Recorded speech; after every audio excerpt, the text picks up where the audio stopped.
أعوذ بالله من الشيطان الرجيم بسم الله الرحمن الرحيم وعليكم السلام ورحمة الله وبركاته إن الحمد لله والصلاة والسلام على من لا نبي بعد সহি দিন শিখি 7 নং গ্রুপের একদিনই ভাই আবুল হোসেন জানতে চেয়েছেন যে তার ভাই জানতে চেয়েছেন যে রাসূল করিম সাল্লাল্লাহু আলাইহি সাল্লামকে আমরা কিভাবে অনুসরণ করব, অর্থাৎ তিনি যে আমাদেরকে যে সকল আদেশ নিষেধ দিয়ে গিয়েছেন, যে সকল বিষয়ে আদেশ করেছেন, যে সকল বিষয়ে নিষেধ করেছেন, সে সকল বিষয়ে মানব, নাকি রাসূল করিম সাল্লাল্লাহু আলাইহি সাল্লামের জীবনে যা ঘটেছে, যা করেছেন সে সকল বিষয়ে মানব, অর্থাৎ রাসূলের কথা, কাজ, কর্ম সেগুলো মানব, না রাসূলের জীবন থেকে আমরা যা জানতে পারি, যা নির্যাস আমরা পেয়ে থাকি সে সকল বিষয়ে আমাদের জীবনের প্রতিফলন ঘটাবো, সে বিষয়ে জানতে চেয়েছেন। জাযাকুমুল্লাহু আহসানাল জাযা। প্রথমত সম্মানিত দিনী ভাই, আমি আপনার মাধ্যমে আপনার ভাইকে বলতে চাচ্ছি যে নিঃসন্দেহে রাসূল করিম সাল্লাল্লাহু আলাইহি সাল্লামের অনুসরণ করতে হবে, এতে কোনো সন্দেহ নেই। এ ব্যাপারে অসংখ্য দলিল, অসংখ্য প্রমাণ রয়েছে, যেমনটি আল্লাহ রাব্বুল আলামিন পবিত্র কোরআনের সূরাতুল আনফালের 20 নম্বর আয়াতে উল্লেখ করেন। সেখানে বলা হয়, আউযু বিল্লাহি মিনাশ শাইতানির রাজীম, ইয়া আইয়ুহাল্লাযীনা আমানু আতিউল্লাহ ওয়া রাসূলাহু ওয়া লা তাওয়াল্লাউ আনহু ওয়া আনতুম তাসমাউন।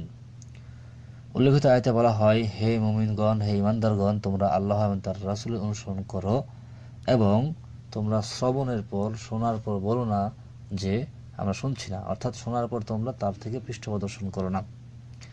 যেমনভাবে পরবর্তী আয়াতে আল্লাহ রাব্বুল আলামিন আরো বলেন, ওয়ালা তাকুনু কাল্লাযীনা ক্বালু সামি'না ওয়া হুম লা ইয়াসমাউন, এবং তোমরা এমন হয়ো না যারা শোনার পর বলে, যারা বলে যে আমরা শুনতেছি কিন্তু প্রকৃতপক্ষে তারা কিছুই শুনছে না।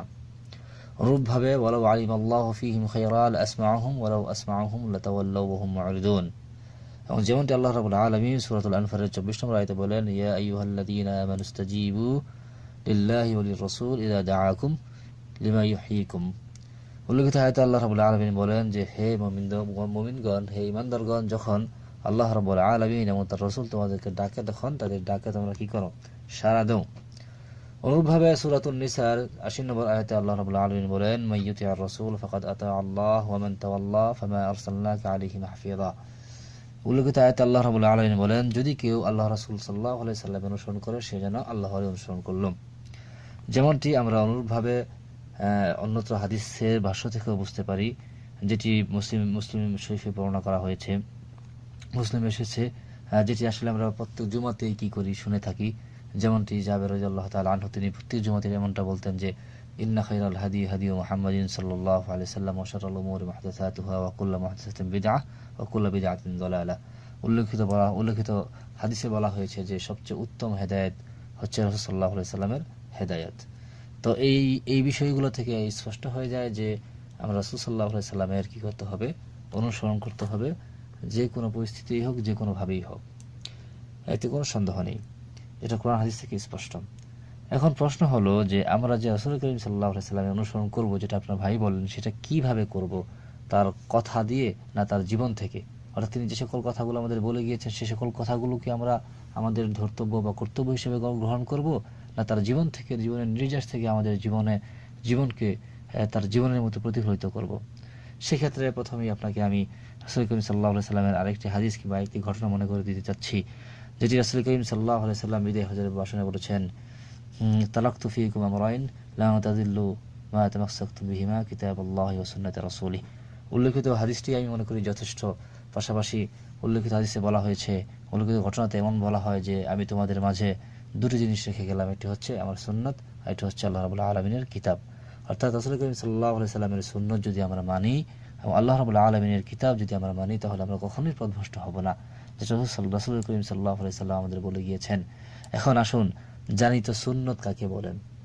এখন যদি আমরা সুন্নতের সংজ্ঞা বা তারিফ জানতে চাই, তাহলেই আমরা জানতে পারবো যে কিভাবে আমরা রাসূল সাল্লাল্লাহু আলাইহি সাল্লামকে মানব। সুন্নতের সংজ্ঞা বা তারিফ যদি আপনি দেখেন, তাহলে এমনভাবে বলা হয়, মা উদিফা ইলা নবী সাল্লাল্লাহু আলাইহি সাল্লাম মিন কাউলিন আও ফিআলিন আও তাকরিরিন আও মিন সিফাতিহি আল খালকিয়্যা আল খুলকিয়্যা। উল্লেখিত সংজ্ঞায় বলা হয়েছে, সুন্নত হচ্ছে ওইটাই যেটা রাসূল সাল্লাল্লাহু আলাইহি সাল্লাম করেছেন, বলেছেন এবং তিনি যেটার সম্মতি দিয়েছেন। তাহলে উল্লেখিত জিনিস থেকে কিন্তু উল্লেখিত হাদিস থেকে এবং তার সৃষ্টিগত বৈশিষ্ট্য বা আচরণগত যে সকল বৈশিষ্ট্য এই সবগুলোই হচ্ছে কি সুন্নতের অন্তর্ভুক্ত। তো উল্লেখিত তারিফ বা সংজ্ঞা থেকে আমরা যেটা বুঝতে পারি সেটা হচ্ছে রাসূল সাল্লাল্লাহু আলাইহি ওয়াসাল্লাম যা বলেছেন, যা করেছেন এবং যা সম্মতি দিয়েছেন সেই বিষয়গুলো আমাদের অবশ্যই মানতে হবে। পাশাপাশি আমরা যদি আরেকটি কোরআনের আয়াত লক্ষ্য করি যেখানে আল্লাহ রাব্বুল আলামিন বলেছেন, লাকাদ কানা লাকুম ফি রাসূলিল্লাহি উসওয়াতুন হাসানাহ, নিশ্চয়ই তোমাদের রাসূলের জীবনের মধ্যে রয়েছে উত্তম আদর্শ। তাহলে দেখেন উল্লেখিত আয়াতে রাসূল করিম সাল্লাল্লাহু আলাইহি সাল্লামের জীবনের ব্যাপারে বলা হয়েছে, তিনি জীবনে যা কিছু করেছেন, যেইভাবে করেছেন, যে বিষয়টা করতে নিষেধ করেছেন সেই বিষয়গুলো আমাদের করা যাবে না, যেগুলো করতে বলেছেন সেগুলো করতে হবে। আর সেখানেই রয়েছে আমাদের জন্য কি উত্তম আদর্শ, উত্তম নিদর্শন, উত্তম শিক্ষা। আমাদের ভদ্র হওয়ার জন্য, আমাদের মানুষ হওয়ার জন্য, আমাদের সুশীল হওয়ার জন্য আমরা রাসূল করিম সাল্লাল্লাহু আলাইহি সাল্লামের জীবনে যা করেছেন সে সকল বিষয়গুলো অনুসরণ করতে পারি। অনুরূপভাবে আমরা যদি উসুলীদের পরিভাষায় দেখি তাহলে রাসূল সাল্লাল্লাহু আলাইহি ওয়াসাল্লাম যা আদেশ করেছেন সেটা কিন্তু ওয়াজিবের পর্যায়ে। যেমন হাদিসে এসেছে ওয়াফুল লুহা, দাড়িকে ছেড়ে দেওয়ার কথা বলা হয়েছে। অধিকাংশ উসুলীবিদগণই বলেছেন যে ওয়াল ওয়াফু, এখানে যে আমর বলা হয়েছে সেটা হচ্ছে ওয়াজিবের জন্য, অর্থাৎ দাড়ি রাখতেই হবে, আপনাকে দাড়ি কাটা যাবে না।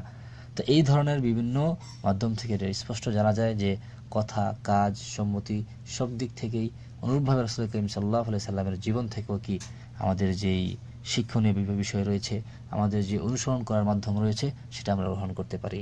সেটাকে এমনভাবে সীমাবদ্ধ করা যাবে না যে রাসূল যা বলেছেন সেটা করব কিন্তু তিনি জীবনে যা করেছেন সেটা করব না। তাহলে তো দুইটা বিপরীত হয়ে গেল ভাই, কিভাবে সম্ভব?